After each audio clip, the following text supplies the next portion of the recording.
To support this podcast, go to positivesarcasm.com/donate. Any amount is appreciated. Once again, positivesarcasm.com/donate. Thank you and enjoy the program.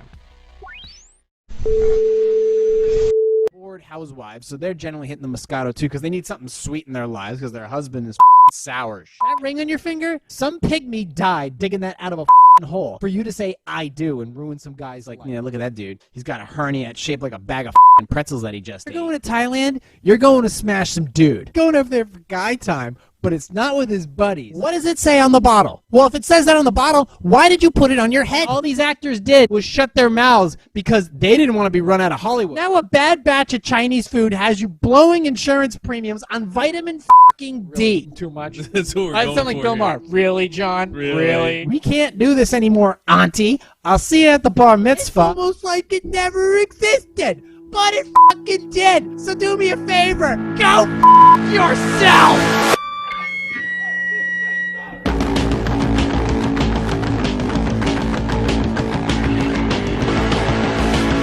Jay here, positivesarcasm.com, recorded here from the sandbox. Like, subscribe, share. If you happen to be on Instagram, you can find me at positive_sarcasm. If you happen to be on Facebook, I'm at POS Sarcasm, Facebook.com/POS Sarcasm, or personal positive sarcasm, Facebook.com/positive sarcasm.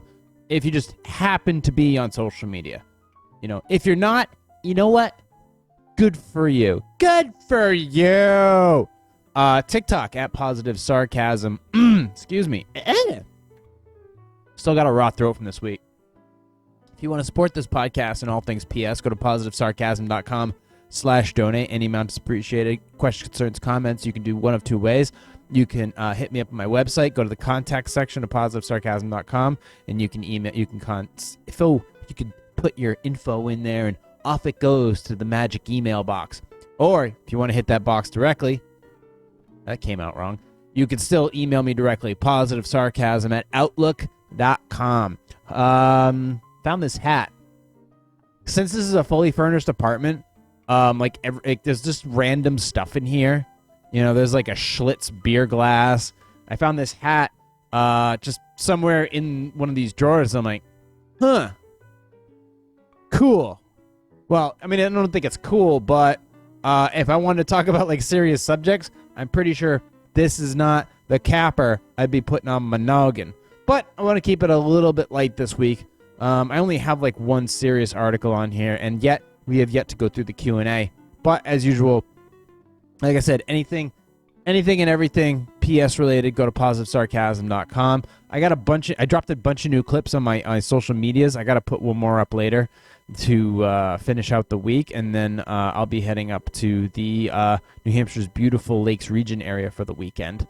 I've been doing an on and off thing here. I have to admit, okay, so I've officially been here for a couple months now, and this is the nicest, kindest,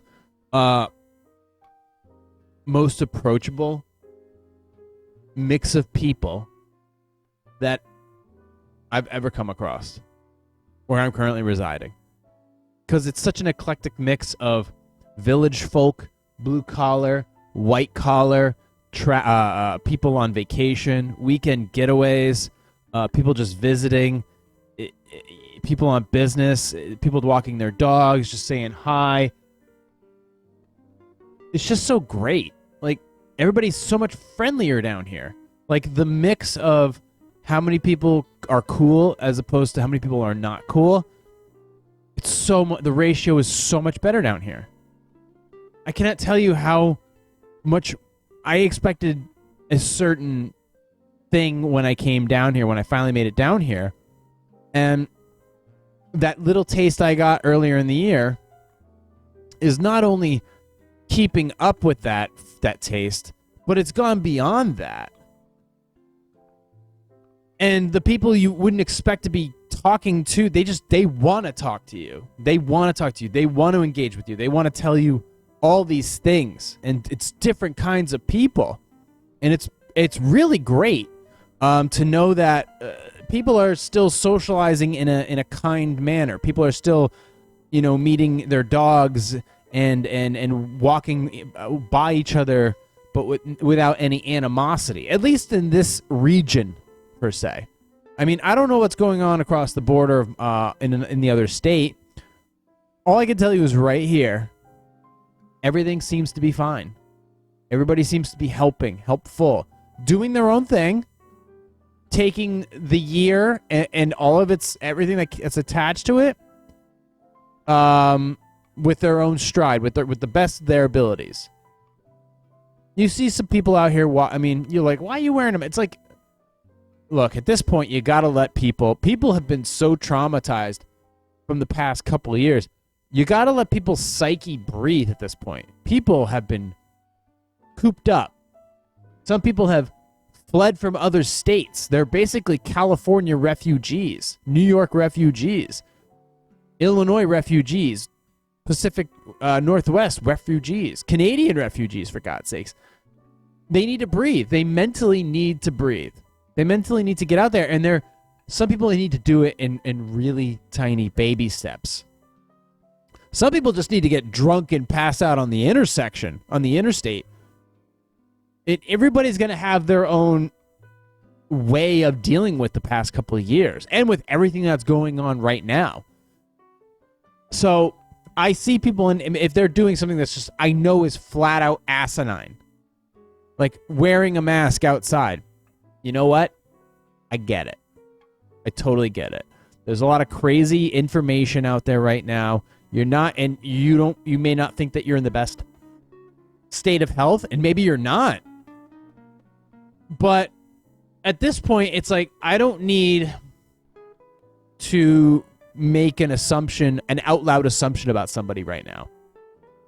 I just want these people to be out and taking the next step towards some sort of normalcy, or putting what pieces of their life back together as they can.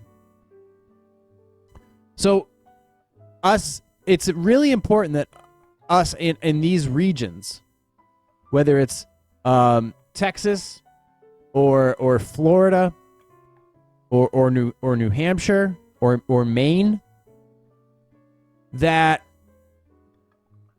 the people that are coming to your state, that are from other areas, that are just trying to dip their toes back into society, when they see what's going on here, they may not necessarily bring all the problems.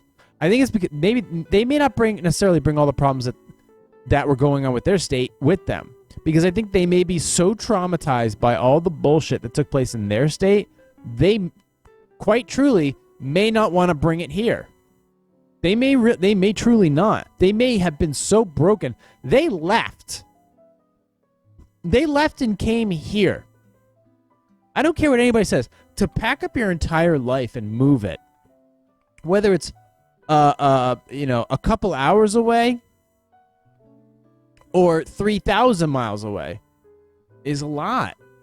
And for some people to basically borderline flee, or maybe they made the deal of a century, they still have to pack up and leave, and it's very traumatizing for them to get here and see that everything's open, that a lot of rules and regulations are relatively loose, that we're just going about our day.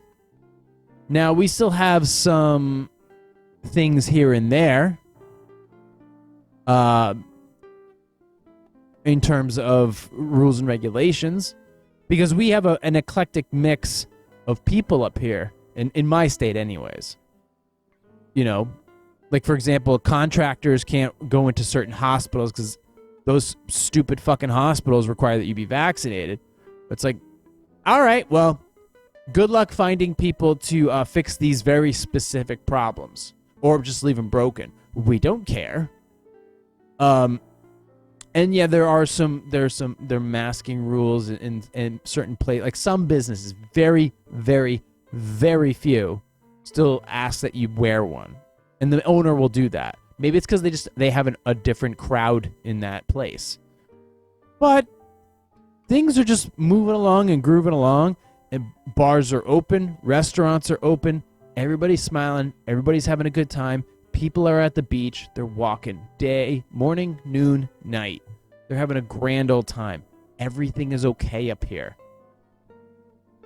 So those people that are kind of dipping their toe back in the water per se, it's okay.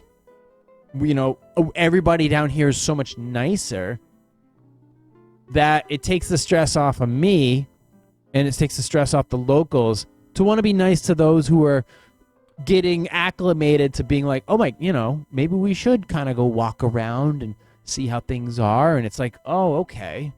We're creating that environment where here you shouldn't have anything to worry about. And if maybe you do, you still don't concern yourself with it.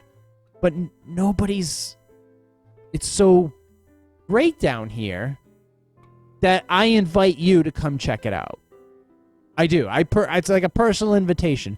Go look around. There's so much great food. There's so many great bars and taverns. And it's not all here.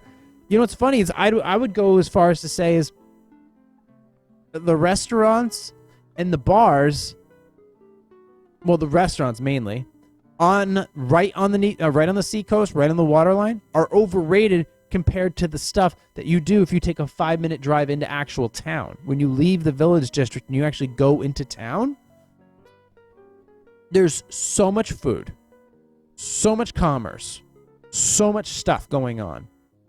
And it's all delicious. It's all wonderful. And despite the supply chain issues and everything like that, you could still get quality food at quality prices. They're still doing the best they can to accommodate customers, whether at cost or a little bit higher than normal. They're doing what they can, and people are more than happy to work with that. And thankfully, I know gas prices are still a little crazy over here. We'll talk about that in a minute, but people are still moving. People are still got shit to do, trying to get their mind off of things by going out and going shopping and getting ready for the holidays. Hopefully there's no issue with that. And everybody down here just seems nicer. So I invite you to come here and check out the town area, whether it's Hampton Falls or the actual town of Hampton or Hampton Beach itself, or to take a drive through beautiful Rye and look at all the beautiful architecture of the homes there that have been there for a very long time, or just take a drive on the actual seacoast on Ocean Avenue or Atlantic Avenue or whatever, and take a drive and just enjoy that sunrise or midday or sunset. And then maybe make your way down over to Portsmouth, which is right on the border there, and check out that, historic district and some of the food that's being offered down there. Go to the Dolphin Striker. Go to the cigar shop. Go chill out by the river and have a drink. Go there. This is what life should be like. This is what life is like here. It's beautiful. It's peaceful. It's joyous. And no outside source has any right to take that away. And I think once you see what is taking place here in my state that I wondered about for so long if I was ever gonna live here, continue living here, well, I can tell you that for now, this is an area, this particular area, is where I truly call home. Like, I completely ignore the rest of the state for the most part. A little bit of the Lakes region. But I'm all done with the cities. If you are from the cities, get out. There's nothing there for you. There's plenty of commerce, and if you need a job, there's plenty of commerce, industrial, entrepreneurships, access to whatever you need right here in the seacoast. There's so much potential for you. And if you need Boston, it's right down the road. If you need Maine, it's 25 minutes away. It's all there for you. The beautiful New Hampshire mountains, they're 2 hours north. You got airports, you got access to everything here. And let's hope that it stays that way and that no outside sources push any unneeded influence on what's going on here in our beautiful state. and in your beautiful state if you live in Texas or you live in Florida. I hope it stays that way for you guys as it has for us. It took us a little while, but we got there. Faster than others, that's for damn sure. And things have been great. But my overall impression as I've been here for a couple months finally in an area I dreamed about for the past 10 years is everybody's wonderful. And it's so great to walk every morning in that sunrise and go for walks with my best bud and just take that in for what it is. It's something that is overlooked and underappreciated. It's so great. So I invite you to just come try it. Come try it for a few months. Come if you have a chance, do like a winter rental and just chill out here for a while and see if this little area, this little gem of an area is something that could suit you in the long term. Because I truly do think that eventually prices will start to even out or something will happen for that matter. Now I know that my biggest concern is that with this becoming such a hot spot for real estate, everybody wanting to move here, well, how fast are we going to be able to build or sell or make room or what have you? Well, that's a good question. The prices of houses here have gone up significantly, and we're not a huge area. And we're one of the few states that's truly like, you do you. You do you, you live your life, and you run your business. So, with all that being said, I love it here. I hope to stay in this area for as long as possible. And if I do have to leave, it will be a heartbreaking experience. But most likely I'll be going to either Texas or Florida. And that's my overall plan. If I have to leave New Hampshire, I will go to either Texas or Florida. Most likely Florida. If I have to leave the country, I'm probably going to Norway. Because I'll basically have had it with the United States. Because it just isn't what it's supposed to be. Free and opportunistic. So, with that being said, I know that gas prices are a little stupid right now.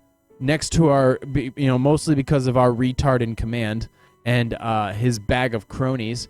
So I did have some articles that I wanted to talk to you about, just in general about if you're thinking about getting an electric car. So there's the Toyota Corolla hybrid. There is the Chevy Volt. There's, of course, the entire fleet of Teslas. There's the Prius. There are a few other cars. There's the Nissan Leaf. There is the Ford Mustang Mach-E, which is basically a Ford Escape or Ford Explorer. But still, it is an electric car. It has its perks. And there are a few other companies that are offering electric cars.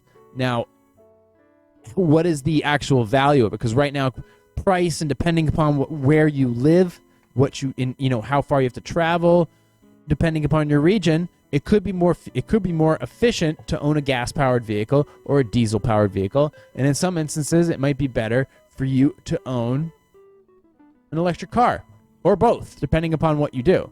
But there's an article here. I got it from Dig. This is courtesy of freep.com. Let me just go ahead and pop that up. We'll chat right into it, and then I want to talk really quickly after that about what Toyota's doing with hydrogen power, and then we'll go ahead and maybe get into some Q&A. By the way, if you want to support the podcast, go to positivesarcasm.com/donate. Any amount is appreciated. So, this first article, courtesy of freep.com, Pang Che Ho, I believe is the new article. A new study from consulting firm Anderson Economic Group showed that it's more costly to charge an electric vehicle compared to gasoline costs for an internal combustion engine. Now, I'm not saying whether or not this should change your mind about buying an electric car or not, but it is something to take into account. Because even though it gets amazing range, you still have to charge the vehicle, depending upon which car it is and what options come with it. So, the lead. According to the study, there are other costs to driving an electric vehicle beyond the price of electricity, including the price of a home charger, commercial charging, the annual EV tax, and the time cost spent looking for a reliable public charger. However, I think as time goes on, you're going to be seeing a lot more electrical chargers, as long as it's not like a member. I don't know. Depending upon if you own like a Toyota Prius, can you plug into a Tesla charger or whatnot? I know that Iceland just did a ring of charges around this entire country. Not a big country, but still. The key details. The study found a mid-price combustion engine vehicle getting 33 miles per gallon.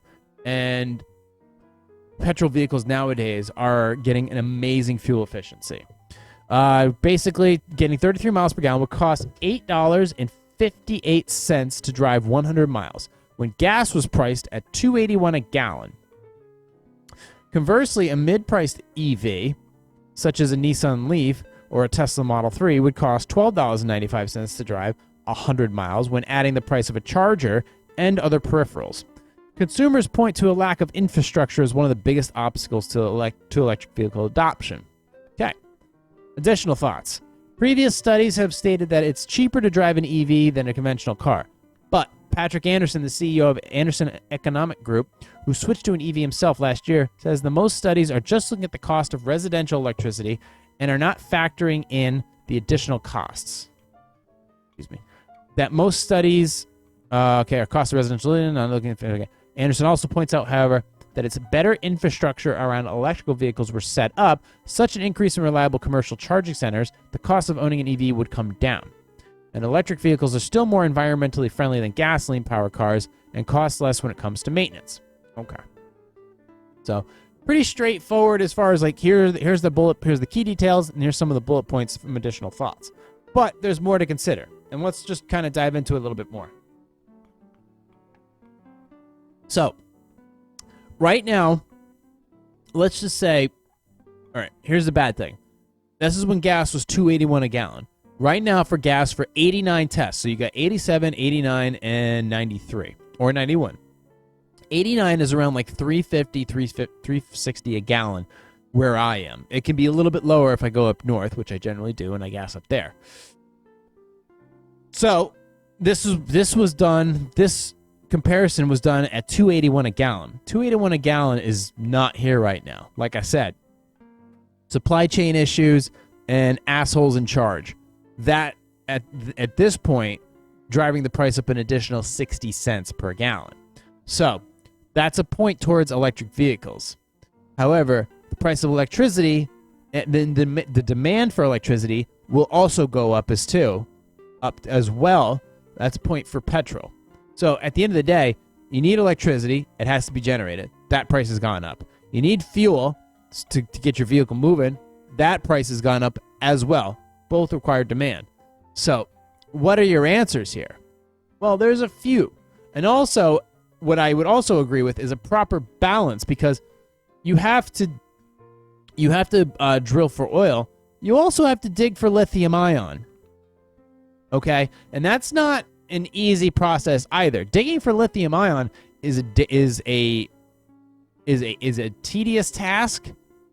Lithium ion batteries are safe to a point. When they're ruptured, they blow up or they burn. That's what happens when lithium ion is exposed to oxygen. So you have to be very, very careful. However, I'm not going to talk about the dangers of a car. You drive a car, it gets hit wrong, it blows up. This is the thing that happens. A fuel car, a car with gasoline in it will burn. A car with lithium ion on it will burn. That's just how it goes. Are both super fuel efficient? Yes. Would I like to see more electric vehicles on the road? Yes, because I think there's a lot of cars out there that would benefit significantly from just being electric. Even though electric cars are generally, what do you call it? They're heavier. But, I mean, come on. I have a Lincoln Continental, which weighs like 4,000 pounds, I think. Significantly heavy. But that's another thing to take into account. Where are you getting this? Where are you getting this lithium ion? Is it quality? Is it still going to be just as fuel efficient? It is a heavy vehicle. Is it going to be able to handle is the lithium ion going to be able to handle that type of weight? Are you still going to be getting your bang for your buck as far as miles per gallon? Most likely. From what I've seen, lithium ion has no problem pulling heavy weight at all and getting excellent mileage doing so. But the benefit of having a petrol car is petrol's been around for a long time. It's been, I guess you could say, perfected on large engines and on very small engines. A lot of engines right now are getting, like most of your Ford Escapes, they come in like a 1.6 liter. Some engines are even smaller. 1.6 is a very, very tiny engine. Those first started showing up in like Honda Civics back in the late 90s. Now, I think we should have a better infrastructure of electric. What's going to power it, though? You need power plants in order to get these things popping. You need the juice in there from somewhere. How are you going to get that? Coal? I mean, you can have coal plants if you want. You can have clean coal as long as you have carbon eaters. If you have carbon eaters or things that clean up carbon, it could work, possibly. That is one way of looking at it. But most likely, nuclear power is an answer. You're going to have those SMR, I believe it's SMR, not ASMR, SMR nuclear reactors. They're smaller. They're cheaper to build. However, any type of nuclear reactor, after a while, you have spent fuel. That spent fuel needs to go somewhere. Yes. Is it cleaner? Yes. Is it cleaner? Yes. Is it safer? Yes. But you have spent fuel. Once that depleted uranium or plutonium or whatever you're putting in those reactors is depleted of all of its use, all of its fuel, it's got the rods and the pellets have to go somewhere, and that has to be stored. So the question is, where do you put it? Now, you also could argue, well, there's also solar energy. That is also true. There's also wind energy. That is true as well. So when you take all of this balance, I think you could really strike an excellent balance if you continue to use petrol, because there's a lot of petrol engines on the road. They're excellent, especially for cars like mine. It's reliable. There's an infrastructure for it. We have the ability to produce it all here and not rely on outside countries like OPEC.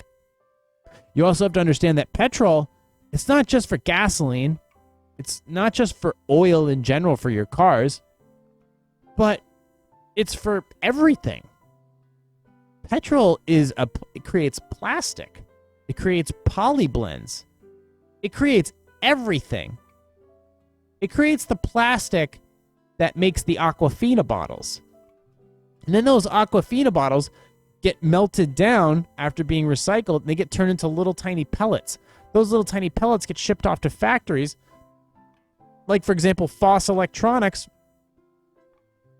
is a company here in this state that takes all these recycled bottles that have been turned into tiny little pellets, and it makes carpet for cars.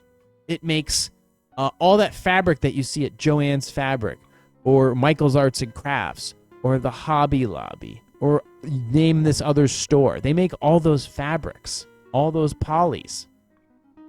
It's amazing. It's like, okay, all of a sudden, recycling actually has some value. It does, truly.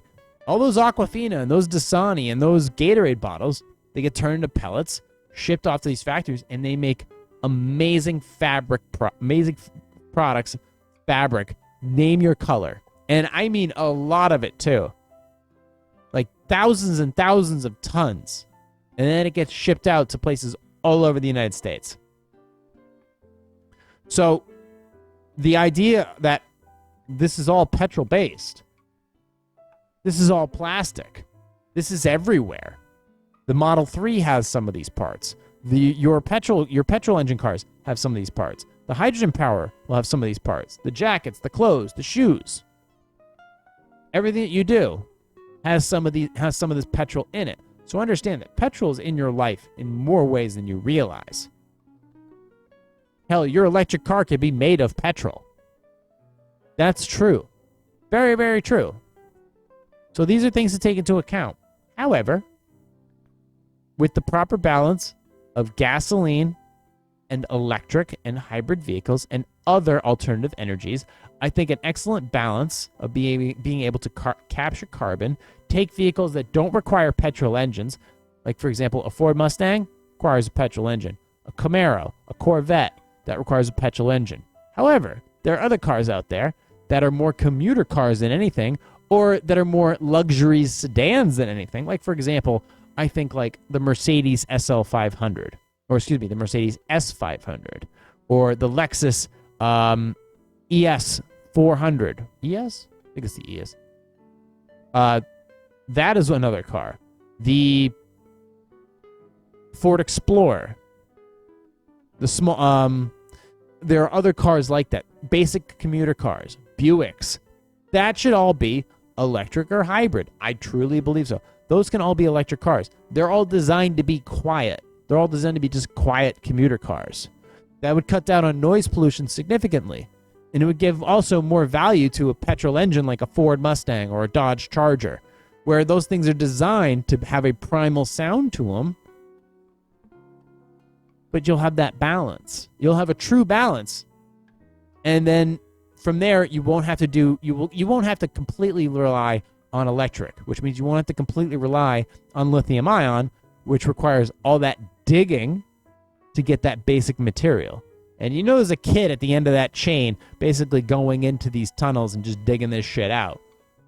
There's always a lowest bidder on these things to go and get those materials that help build these Teslas, that help build these, Priuses. So to have that balance, I think is super important. But I think right now the cost of everything is just way too damn high. But that's due to inflation that is not transitory anymore. The price of charging your Tesla is high. The price of fueling your car is high. So, and the price of the materials to build the car is also high. So these are all things to take into account. You're fucked either way. So, but there is a new contender in town, and I know that Toyota has been working on it, and Toyota has always been at the forefront of innovation. And they're actually going to be, I may have, dropped a link for this, early on, a few weeks back or a couple months back, but Toyota has been working, who's working on the zero carbon engine? Porsche. This is Toyota entering a hydrogen-powered car into an endurance race. Turbo 3-cylinder, not a fuel cell stack. So a turbocharged 3-cylinder engine, it's actually not bad. Depends on how much power can a hydrogen car put out. Well, if it's only 3 cylinders, probably plenty. So Toyota's all-new electric BZ4X might be one of the most important Toyotas in recent history, but the Japanese giant is still taking a two-pronged approach to green fuels. Not only does it refuse to let go of the hydrogen reins, it's entering a hydrogen-powered car into one of Japan's most popular racing events next month. Just a few days after the BZ4X reveal, Toyota announces developing a hydrogen-fueled turbocharged engine for use in a Corolla Sport, similar to the U.S. market Corolla hatchback race car. Notably, this is not a hydrogen fuel cell. Like the Hyundai Nexo or Toyota's own Mirai, it's a more traditional internal combustion engine complete with cylinders, pistons, and valves. The main difference is that the turbocharged inline 3 will burn hydrogen instead of gasoline. So you're still going to get that sound, which is super important.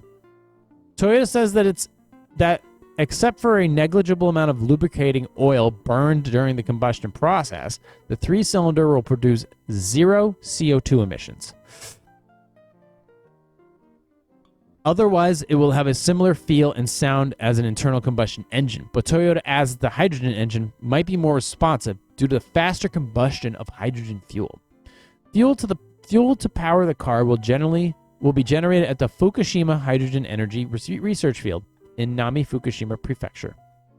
The facility produces hydrogen via a large solar panel array. so all the fuel will be made from renewable resources. The hydrogen Corolla will race in round 3 of Japan's Super Taikyu Racing Series next month for a 24-hour enduro at Fuji Speedway. Super Taikyu has been the staple of the country's motorsports diet since the early 1990s, growing alongside its booming tuner industry. Booming tuner! Quote, by honing its underdeveloped hydrogen engine in the harsh environments of motorsports, Toyota aims to contribute to the realization of a sustainable and prosperous mobility society. So, that's the BZ4X. That's the actual electric car, which makes sense. But I think that the introduction of hydrogen power would be excellent.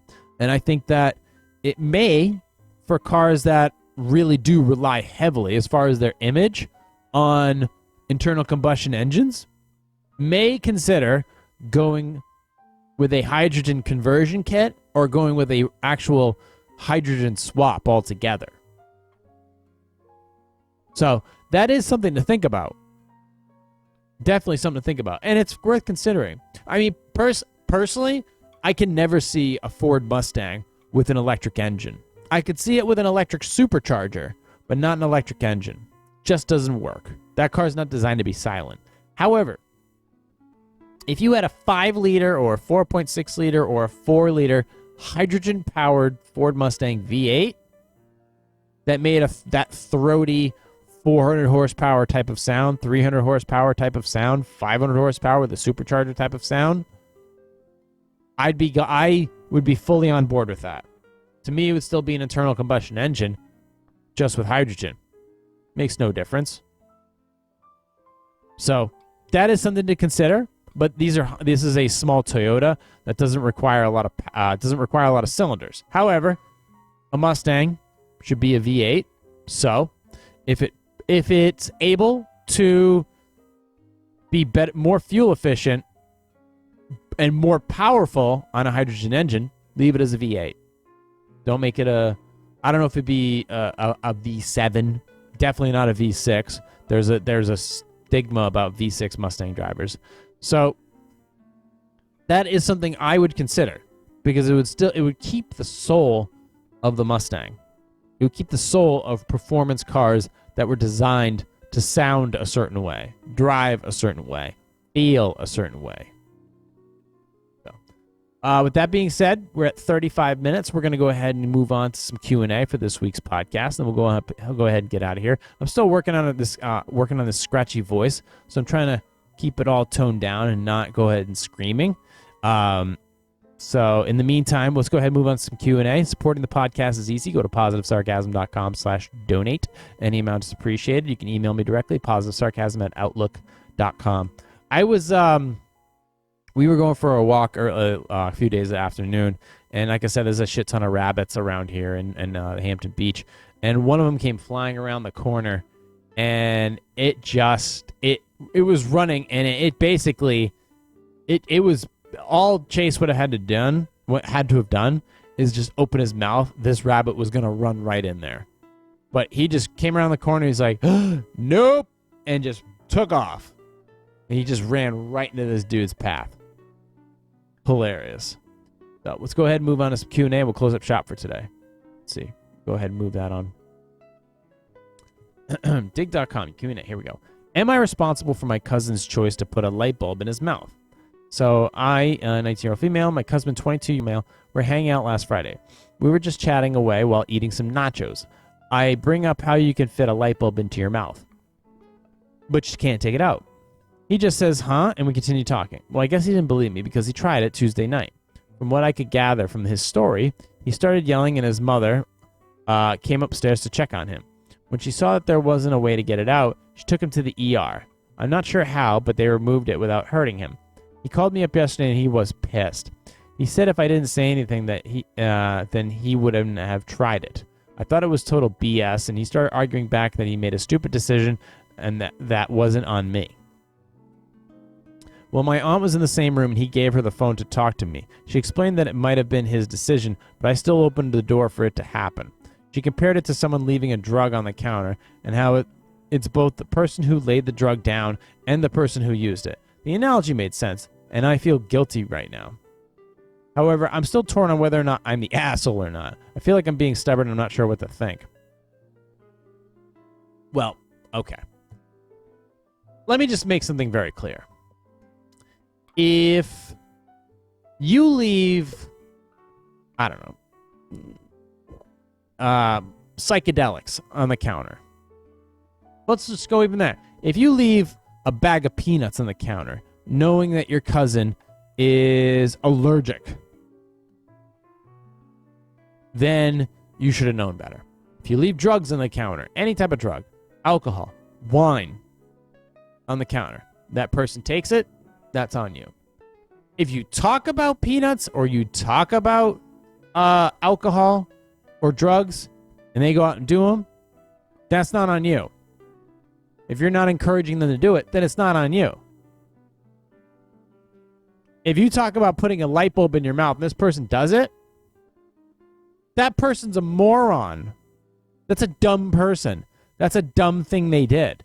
How dare you give me an idea to do something stupid? No, you put a goddamn light bulb in your mouth. What makes you think that was a good idea? Whomever gave you that assumption. This poor girl obviously did not.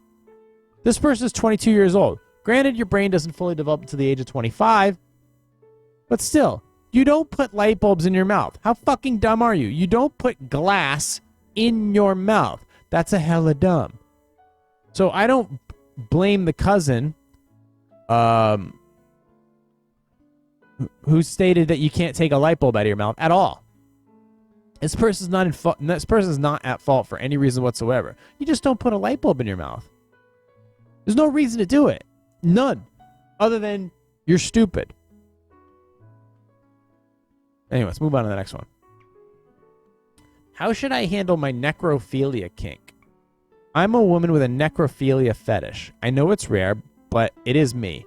Nothing turns me on except for dead people. Never mind. Especially the corpses of younger men. I've never been able to have a real relationship because of this. I work in an industry that allows me frequent contact with dead bodies. Although I have managed to behave myself thus far because I have a decent level of self-control and am never totally alone with bodies. Anyways, still can't help but occasionally sneak in where I can. I still fantasize on the job. I often feel both conflicted and frustrated about my fetish. In some ways, I love it. My work turns me on. But I also hate that I cannot even talk to anyone about this. None of my friends would accept me, and my coworkers would absolutely have me fired. I tried joining a BDSM club last year in hopes I could find new friends who could be more understanding of odd kinks and maybe even roleplay. But this did not work for me. I have a hard time connecting with people.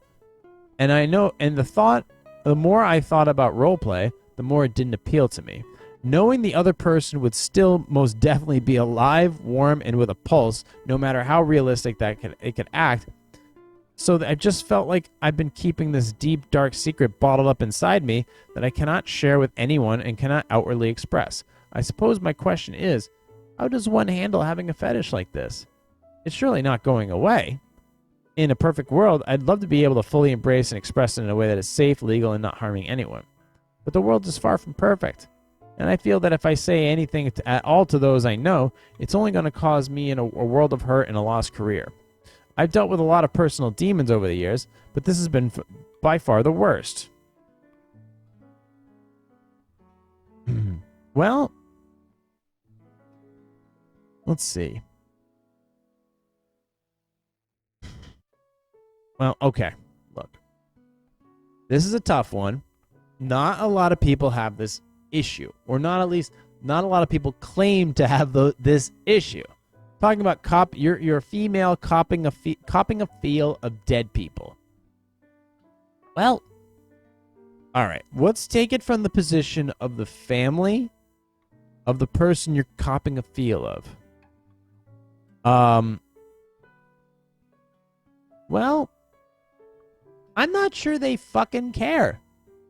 Do they really care that you fondled some dead dude, but you still I mean, why would he care? He's dead. And why would they care? I mean, I get it if the woman was, she is the widow of her husband and you were kind of fiddling with his bits, then, well, look at it this way. If you are a necrophiliac and you are fiddling with a dead man and his wife found out, that's cheating. So you were cheating. He wasn't cheating, but you were cheating. You were a cheater, even though he wasn't cheating because he's dead. But you know that he was married and you cop a feel, you're cheating. Well, so let's look at it that way. If this is your fantasy and you want to fuck around with a dead guy, then you're cheating. So if you're going to fondle a corpse, don't fondle a corpse that is married to a live woman. I guess. I mean, look, if the guy is single and dead, by all means, have at it. Jiggle his balls, poke his pee hole, squeeze his nipples, sit on his fucking face, do whatever you want. The guy is dead. And if apparently he can still get action when he's dead, I'm sure nobody would be too upset. I mean, I know this is a difficult subject. You have a difficult problem, but there are rules in place. And if you have feelings or sexual things towards dead people, well, then you need to respect the dead people as if they're living. Now, can you rape a dead person? Well, we'll deal with that subject later. But if they are married and they have a significant other who's living, then I think you should be hands off. However, if they are divorced, if they are single, well, who am I to tell you no? If this gets you through your day, then you're not harming kids and you're not cheating on the living spouse. Well, then who am I? Okay, well, you do you, I guess. Are you harming anyone? Well, I've already put rules in place. And technically, I don't think you are. Technically. I'm sure I could be easily convinced of the opposite of what I'm saying. But just off the fact that I'm wearing a really stupid hat, I'd say have at it. You're bottled up and you're trying to get it out. I don't know if you are a girl that's into men. I don't know how you. Well, let's face it. Dead guy obviously can't do certain things, but I don't know how you treat the scenario. I don't know how this pleases you. I'm not sure how you're entertained or how you get off on this. I don't know if it's mental or physical or both. But there's a lot to be discovered here and discussed. But I do feel like there's something that you can kind of get away with. And since you are you're one of not so many, then I think there's something to be discussed here. And I'm sure if some guy puts in his will that when I die, I want to be fondled, I'm sure that request can be granted. So, good on you for coming up with it, but understand that there are rules, and those rules apply to some of the non-living. All right, move on to the next one. Why do so many women sexually assault my husband when he wears a kilt? Because he's wearing a kilt.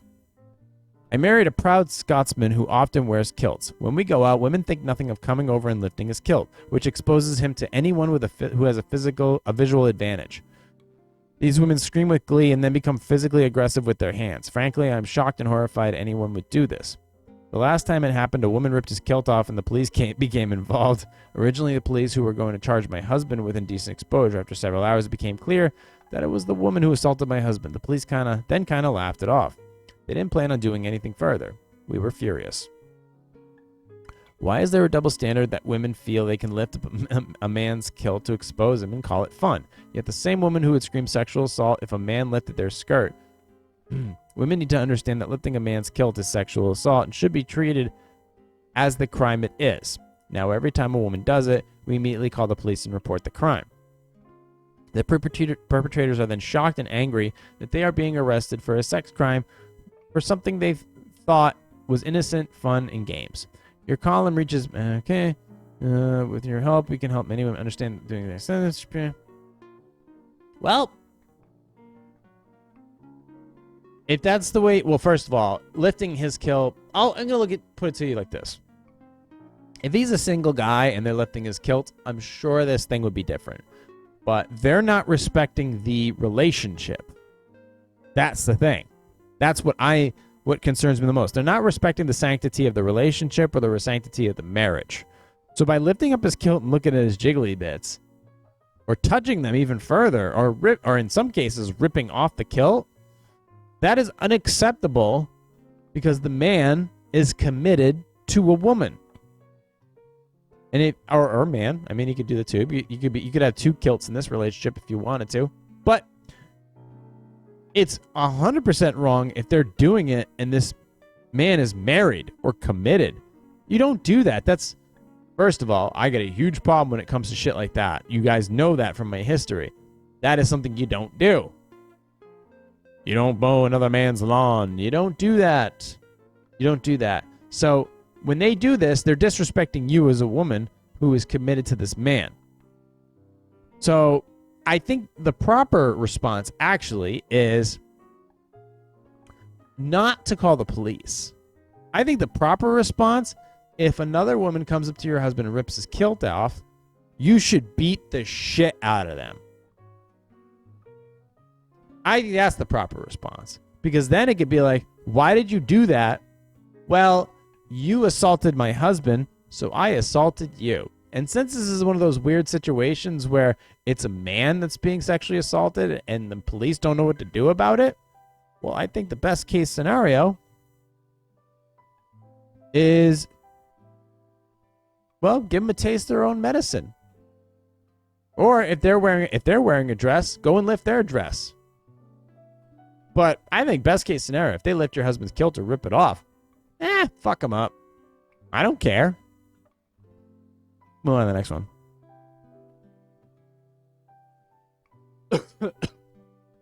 Should I tell my former company about my old boss's wildly unprofessional Twitter account? Okay, I'll make this one real simple. Real simple. If you want to be a child, yes, go ahead and do so. Problem is we have too many children in this world right now who are doing childish shit. And these people make a lot of money. And they're children. They're acting like children. If you're leaving a job, and I'm not even going to read this. This isn't your job. It's not your business. Don't get involved. People are going online to say stupid shit and leave it alone. Do not get involved. If this is not your company and it wasn't directed towards you, then don't get involved. And let the other people handle it. If there are people over at that company that it directly affects them, it's their responsibility to do this. If they request that you do it, okay, fine. But if this is not your problem and it doesn't affect you, don't get involved. Okay? That's it. So for the most part, don't get involved. It's not your thing. Move on to the next one. Should I loan my untrustworthy husband $130,000 without formal documentation? Holy shit. It's a lot of money. My husband and I have been building a house. We signed a contract after returning from our honeymoon. I make a quarter of what he makes in the nonprofit sector. And I have lived frugally in hopes of having my own home someday. Good for you. It's a good dream to have. My husband owns his own home, so he's bringing the equity of the sale of that home to the purchase of our new house. I have cash assets, and then we agreed I would bring 25% of the cost of the new home to the table. Additionally, he wants to front his portion of our new house, 130 grand, until his house sells, and then he will pay me back. Normally I would do this without blinking an eye, but my husband revealed something about his character that filled me with distrust. His father sent us a Christmas check as a gift. According to the instructions of the card, each of us received $100. My husband never gave me the portion that he allocated to me. I mustered up the courage to ask him about it, but he brushed it off. Seems like a small thing, but it has bigger implications. What happens if I loan him 130 grand and it doesn't pay me back? This is a large portion of my retirement savings. I feel like a jerk asking him to sign a promissory note, but I feel I can't front him this money without having him sign off on it first. Am I justified in asking him to sign this note? He's pushing for the loan. A realtor has told us that she should ask 4 to 5 days seller possession after close so we can stay in his house until ours is ready and directly bring his cash from the sale to the new house's closing. Okay, look. I truly believe that if I were to have someone sign a prenuptial agreement, I completely see a postnuptial agreement also being something that's fine to do. Okay? $130,000 is a lot of money. Nowadays, it's perfectly fine, or just in general, I think it's perfectly acceptable to protect your personal assets, things that you spent your time earning. It's nobody else's but yours. Okay? Nobody else's but yours. So I don't think it's any right for anyone to take stuff that doesn't belong to them. And I don't care. You have a small amount of money, if there is a divorce, that goes to them so that they can continue on for another couple of years, going from there and adjusting to their new life. But that money is yours and nobody else's. If you're going to give this person 130 grand, whether or not you were suspicious of them, 130 grand to take care of the house, then you have them sign a note. That's all. You have them sign the note, because what if you just give them the money and that's the end of it and you never get it back? You have no legal recourse. So best course of action is he'll pay you back the money and that's the end of it. Because if he doesn't and you have no recourse, you're fucks, Phil. You have no recourse. So I would just, yeah, absolutely. And you shouldn't feel bad. He should be more than happy to be like, yeah, of course I'll pay you back. Yeah, I'll sign the thing. Totally fine. I totally get it. Right? It's your husband? Does he trust you? Yeah. Sign the note. Do one more. What do my teenage son's incomprehensible text messages mean? The other day I was in the bathroom when I noticed my 16-year-old son's cell phone in there. I've done that. So after washing and drying my hands, I found him in his room and gave the phone back. While I was about it, though, he got a text, which looked completely gibberish to me. I asked him about it. Kevin laughed and said that it would take a long time to explain. This was an inside joke with some of his friends. It's been a long time since I was a teen, but I remember that sort of evasion, and after asking him about it some more, he still wouldn't explain, but forwarded me a log of the text because it wasn't a big deal, just a laugh in his words. I looked over the log twice, and now my initial expression of his being gibberish is only intensified. I share 3 of the texts as samples, but they are equally incomprehensible. Quote, why do you lefty pool carnal mansa soil the royal turnip? Quote 2, considering the hyperperfusionality of the sodden anase, we require a meat spin immediately. Quote 3, yes, not spill with the Samoji pillful hair. Seems like they're just having fun.